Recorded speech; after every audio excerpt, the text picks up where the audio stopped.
Welcome to In the Library with Michelle. And I'm probably Adrian.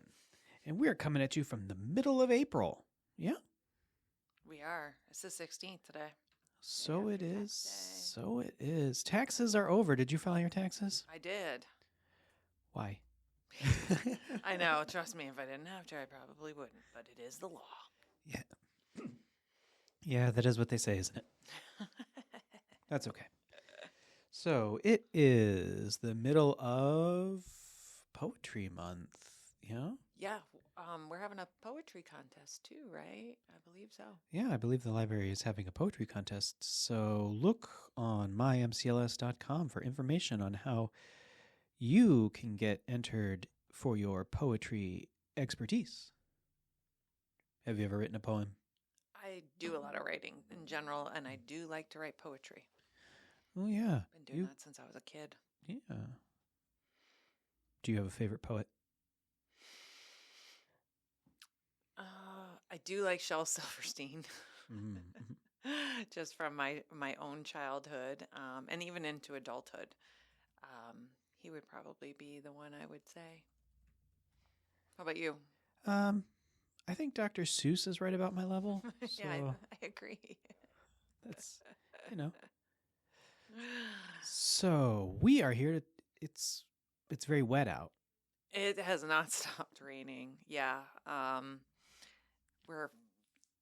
know we're under a flood watch and things like that around here too. So there's not much you can do in the garden right now because it is a little too soggy. And you're going to come back to your soil if you try to go out there now. So don't do it. Resist. I can't resist. You're going to have to. Gonna have to Otherwise, you're going to ruin your soil. Just going to squish all the way up in that soil. Yeah. Nope. Not a good thing. Do you ever go out there when it's like wet and rainy and you just like put your feet in the mud and just like mush it around? Actually, I do. Scientifically, it's been shown to actually improve people's mood. Something to do with the microbes in the soil. Oh, interesting. Yeah. So speaking of gardening. Speaking of gardening. My native plant of the week is a really cool plant called common evening primrose, which is Enotheria baiensis. Can you repeat that title one more time? Enotheria baiensis. And that's the common what? That's the common evening primrose. Common evening primrose. Yeah. So like where primrose oil comes from, they extract that from the seeds.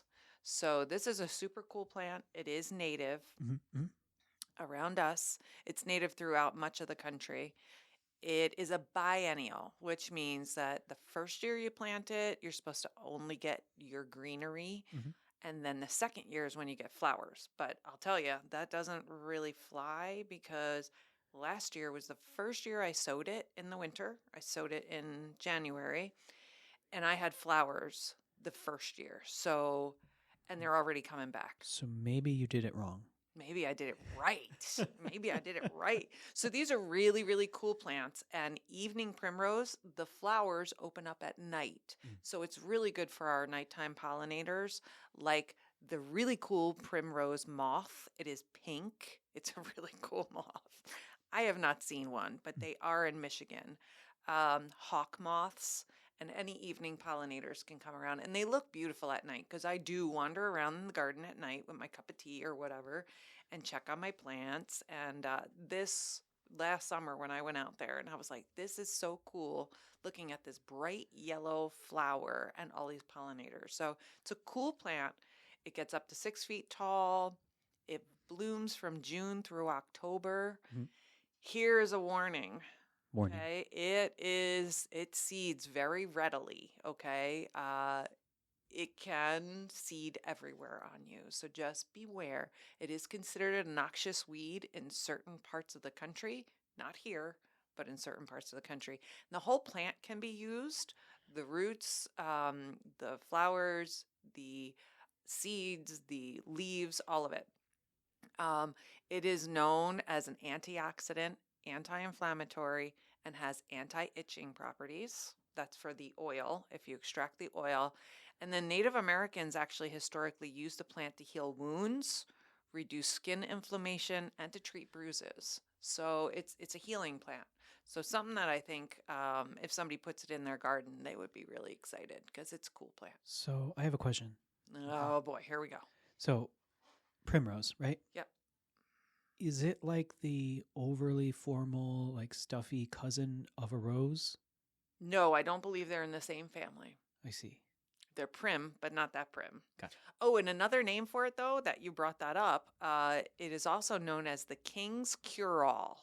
That was another name for it back in the 1700s because it was such a plant that could do so many things medicinally that people would say that it is good enough for kings and queens. So that I didn't know that little bit of history there until I looked it up, which I thought it was really kind of cool. Interesting. Yeah. So I did get a question this week. Uh-oh. Not in our box. That's on top of our seed library here at the Bedford branch. The box on top of the seed library? Yeah, I have a question box there, but I actually put it out on Facebook to ask my friends. And do you know whose question it is this week? It is Tara's. Oh, she doesn't even listen to this podcast. Apparently, no. Well, you know what? She might because I actually took her question. So she did move and she now has a balcony. And she asked me, she said, what are common mistakes to avoid when growing plants on a balcony? Okay. And I was like, wow, that's a really great question because, there's a lot of people who live in apartments and condos and townhouses that they don't have an outdoor space, like a garden or a yard to do this in. So first rule, know the limitations of the balcony for weight, because obviously when you start putting planters and things out there, it can increase the load. Especially if I'm planting like a full-grown oak tree or something. Yeah, that would be a problem. You don't want to be doing that. So you definitely want to know the load if you're raised up. If you're on a ground floor, obviously you're fine. But if you are on a raised balcony, it is recommended that you check with your landlord just to see the weight capacities. Because if you put enough plants out there and enough rain comes, you're going to have a lot of weight. That's true. So one of the other thing is use lightweight containers if you're going to be growing out on a balcony. These containers must have drainage holes. Also, you need to know your conditions, how much sun you get. Most plants are going to want 6+ hours a day of light. So just make sure that how your apartment or condo is situated in terms of where the sunlight is. And also wind's another thing. The higher up you are, the more wind you're going to get. And these could be knocking over your plants, and it also dries them out faster. So you may need to water more if you're doing that. Use a potting mix for good drainage. Do not use garden soil. Garden soil is garbage, I'll be honest. It's just, it's terrible, and it usually has garbage in it. I've opened many bags like that. It's fine for if you're doing a lawn or something, but not if you're growing food or flowers that need fertilizers and things. So that's another thing. Fertilize them out there because it can be a little stressful in that kind of environment. So before you move on, real quick on the topic of soil. Okay. Whenever there's construction nearby, I see signs for free topsoil. Ooh, yeah. You don't recommend that? No, I do not. That's a great question, though. You do not want to be putting that. Your plants are not going to love it, Maybe if you want to throw that in a compost pile to blend in with all your vegetation, it might help. But generally speaking, I'd say no. You don't want that clean fill dirt. You don't want it. Okay. And just be cautious not to overcrowd your plants because that can foster diseases and pests. So you don't want them so close together that you're getting any kind of like powdery mildew or things like that, because that won't be good for your plants. If you're going to put several plants in one pot, make sure they have similar needs. There's a lot on companion planting out there, so check companion planting, see what works well together, because certain things, if you try to grow them together, they do not like each other and they will stunt each other's growth. If you're going to do tomatoes, you can totally do tomatoes in a container. Again, can't be too heavy, but you need at least a 4-gallon container to grow tomatoes because they need enough room for their roots. So you don't want to stunt their growth by putting them in a pot that's too small. Have you ever seen one of those upside down tomato hangers? Yes, I actually have them. Do they work? They can work. Okay. They can work. I have not had great luck with them, but that's me. But if you're thinking of some vegetables that might grow good in a container, a lot of flowers do. Okay, a lot of annual flowers will grow great in a container. You just want to be cautious of the height. Like you don't want to grow anything that's going to get really tall. It's going to break, it's going to snap, or it's just going to fall over completely. But you can grow things like potatoes. They're easy to grow, but they do need larger containers. Those fabric bags can work well for those. You can do carrots. Carrots are super easy. And if you do carrots, you might even get some swallowtail butterflies laying their eggs on your carrots like I had last year. I'm going to say potatoes are easy. I've got a bunch growing in my cabinet. You can actually take those, put them in the ground, and chances are you could get more potatoes that way. I have people, yeah, I know the feeling. I've been there. You can grow peppers in pots. They actually grow really well in pots. Garlic, you can do that in pots if you're looking for food.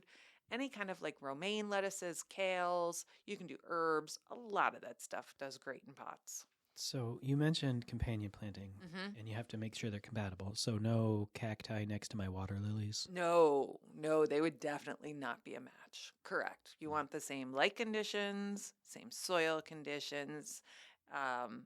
Hopefully that's not a problem. And also if you're going to do any vegetables or even flowers like zinnias or cosmos or whatever, you can do something called succession planting, which means that every couple weeks you plant new seeds so that when the original or your first ones die back, you still have ones behind it coming in. So whether it's for food or for beauty or for our pollinators, you can absolutely grow on a balcony.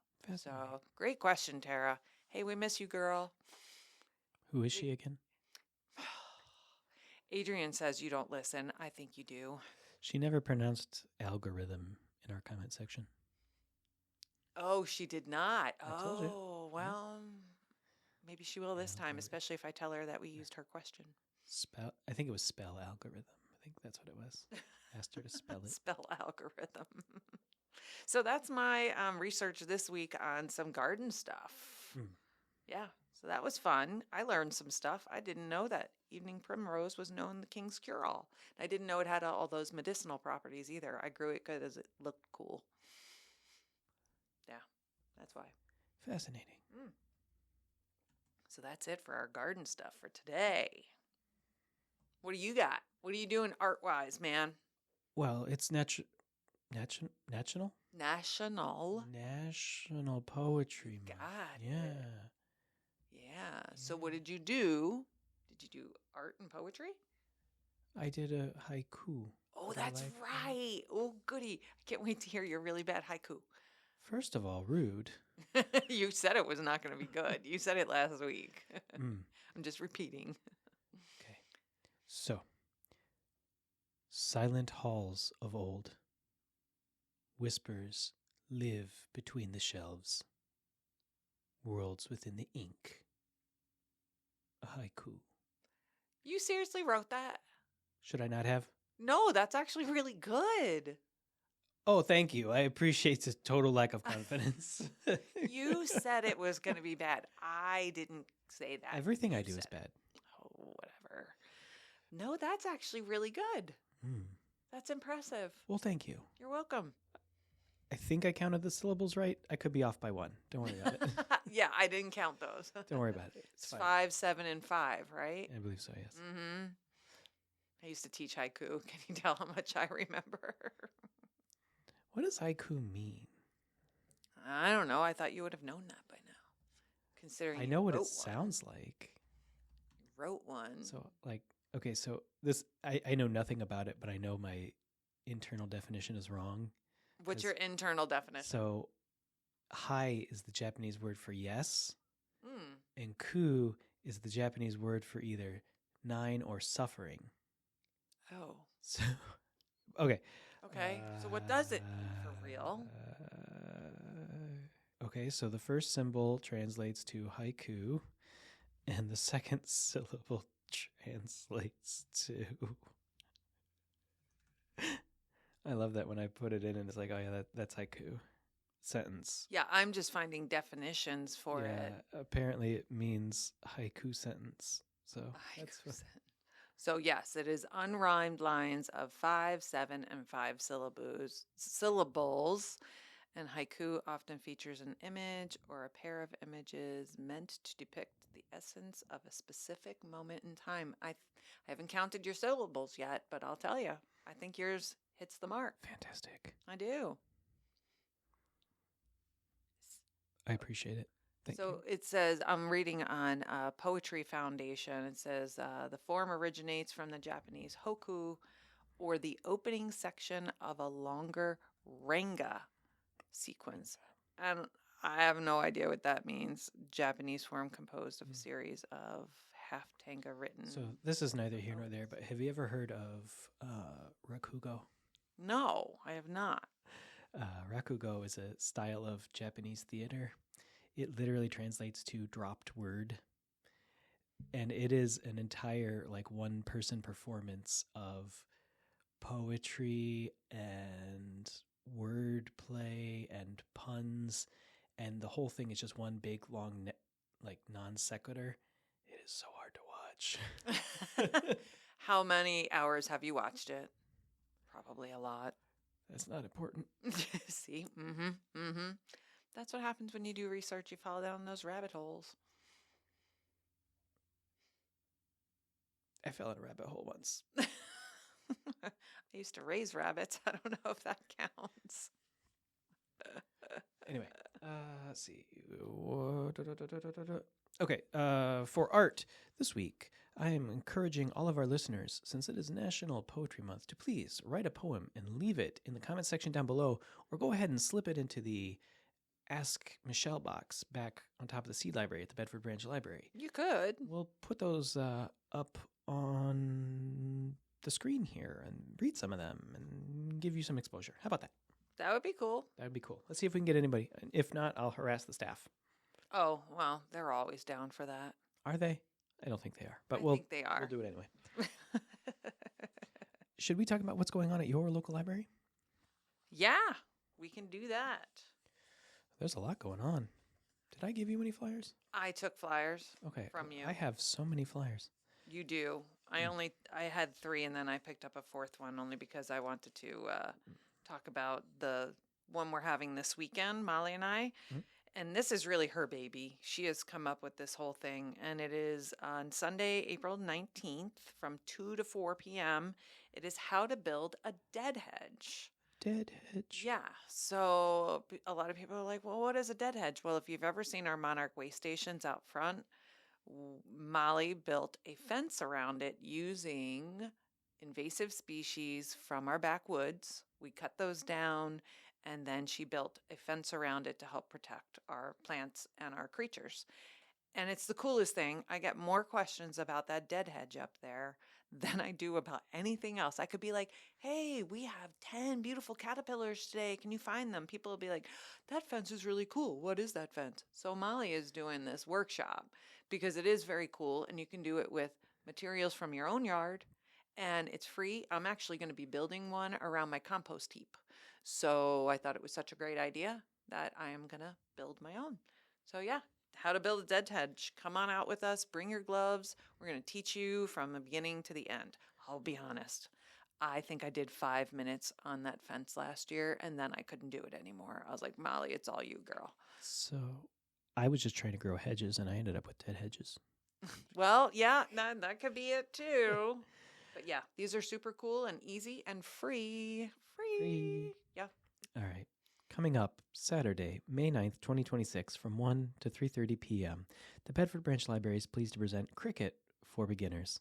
Learn the basics of using a Cricut machine and make your own unique project to take home.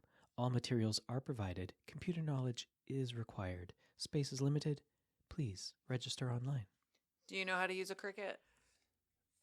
Yeah, you hold it up and it makes that cheep, cheep, cheep sound. My daughter has one, but I've never had the desire to do that stuff. I'm just not the crafty kind. If Sarah, if Tara is listening, Sarah. I just want to say, cry cut. Cry cut. Is that how she says it? Cry cut. Yes, that's how she says it. That's how it looks phonetically. All right, I am going to try to make my way to this one. I've never been to the South Rockwood Branch Library. Have you been there? Yes, I have. Oh, okay. I have not been there yet because we have 16 branches here. That's a lot. I've not been to most of our branches, but they're having Women in the Holocaust with the Ziekelman Holocaust Center. This is on April 22nd at 6 o'clock. So that's coming up. That's coming up next week. That is Wednesday. So this is a really interesting program that they're having, and I hope I can make it. So they're talking about women during the Holocaust specifically, and they're going to explore women's particular experiences under Nazi control through the stories of Jewish victims and survivors of the Holocaust. You're going to learn about the women who risked their lives to resist hatred and help others. So I think this is a really, really important and powerful event. So you do not, oh, I'm sorry. I'm glad I looked. Registration is required, so make sure you get on that. You can call the library if you can't access it online for any reason. You can call any of the branches and we can get you registered. So don't hesitate to ask. Fantastic. Okay, so this one, I regret to inform our listeners, is being led by me. Preservation and Digitization for Adults and Seniors is coming Thursday, May 14th, 2026, from 3 to 4:30 p.m. Join us for a class on basic photograph preservation and digitization techniques. Participants will learn how to care for their older media, photographs, papers, etc., and how to convert them to digital versions if they so choose. Please register online. I think that's going to be a good one. I think that's going to be really, really good. First of all, it's you leading it. Yeah, that's the first problem. But I think a lot of people run into that where they have all these pictures and all this stuff that, you know, it can get ruined. Any humidity, floods, whatever, can ruin your photos and you can lose them forever. So this is a way to preserve those memories without having to worry about the hard copies. Something you may know. Have you noticed that photographs, especially before the mid-90s, all have a very yellow tinge to them? Oh, yes. Because nicotine was just everywhere. Yep. It was everywhere in my house, too. Yep. Both my parents smoked. And then they quit. But, yeah, that makes total sense to me. Yeah. Now people are like, oh, my gosh, I can't believe people used to smoke in the house. Yeah, all the time, man. That's what those walls were colored yellow for as well. So, yeah.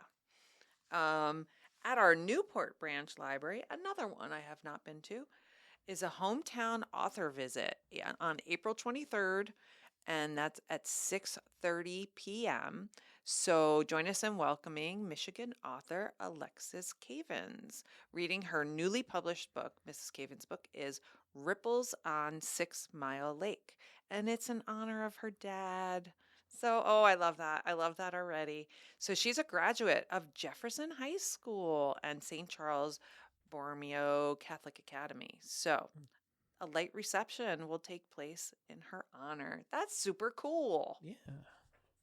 Yeah. So I love that. That's in honor of her dad. Excellent. Next from me, the Bedford Branch Library is pleased to present File This Under Life Changing with professional organizer Jen Hill. This is coming Thursday, April 30th, 2026, from 6:30 to 7:30 p.m. Do you struggle with paper clutter? At this workshop, you'll actually sort through your doom pile with support and learn a system that will make managing paper piles simple. Bring a stack of paper clutter from home and leave with it organized. Register online. I love how they call them doom piles because they really do feel that way. Doom.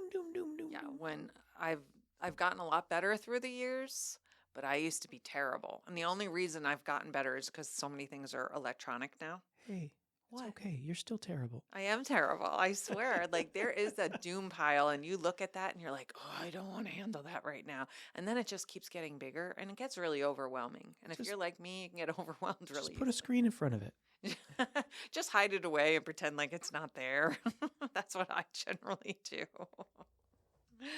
My last event, and this is a super cool one. This is also at the Bedford Branch Library, It is free. It is the K-pop vendor market. That's going to be on Saturday, May 16th, so a month from today, from 12 to 5. So get ready to shop all things K-pop. And I'm pretty positive that our friend Emily is helping to run this thing.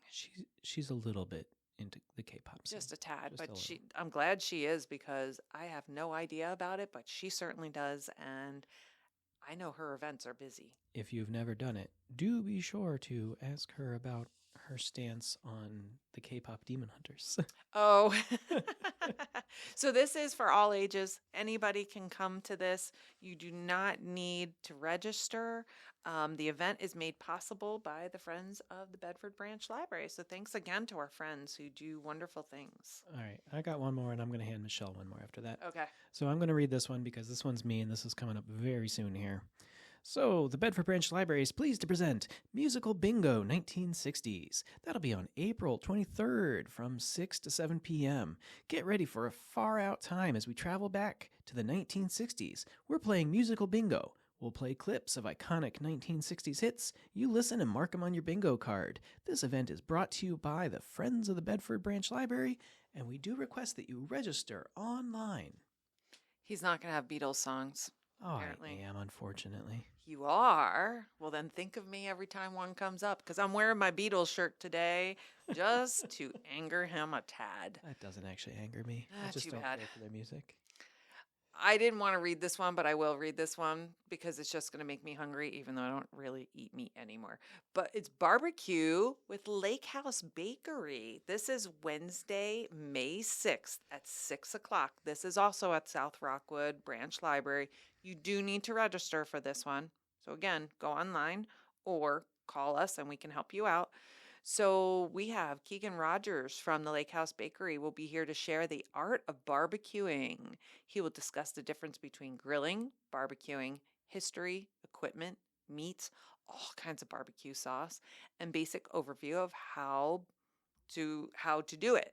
So registration for this one is required. So if you want to do this one, May 6th at 6 o'clock, South Rockwood, go for it. Go get registered. Terrific. I think that's it for me. Wonderful. If you're listening online, if you happen to be at YouTube, please like and subscribe and hit the ring bell for notifications. It really helps us out. And while you're there, feel free to leave a poem down in the comment section so that we can read it on the podcast next time. Or a question about gardening. I'll do that too, but I'm putting it out on Facebook right now. I mean, you could do that. You could. I bet I'll get a gardening question before you'll get a haiku or a poem. That's probably Wanna true. bet? No. If you happen to be watching us on Spotify, please be sure to like the episode and like the page as a whole, because that helps us with the algorithm. They can't watch us. I mean, They can listen. Listen. I'm trying to get him to do videos here, people. I want. Yeah. You see this how messed up recorded. my hair is this morning? Well, you did have aerobics this morning, so Oh, it was one of the tough ones too. It was. it was. fantastic. It was. That's what I heard. So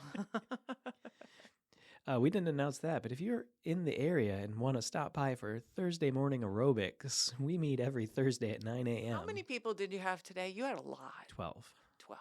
Yeah. Yeah. And then there was 3 of us standing outside the door, like imitating, like I'm like, I can't do this in jeans. Jessica's like, I'm going in. Just went in for one song. I do it in jeans. I know. And combat boots. Specifically because Jessica said no one works out in jeans, so I do it in jeans. He has to be difficult. You see what we have to tolerate around here? I try. We certainly thank you for listening, and this has been In the Library with Michelle. And I'm Adrian. Thanks for watching.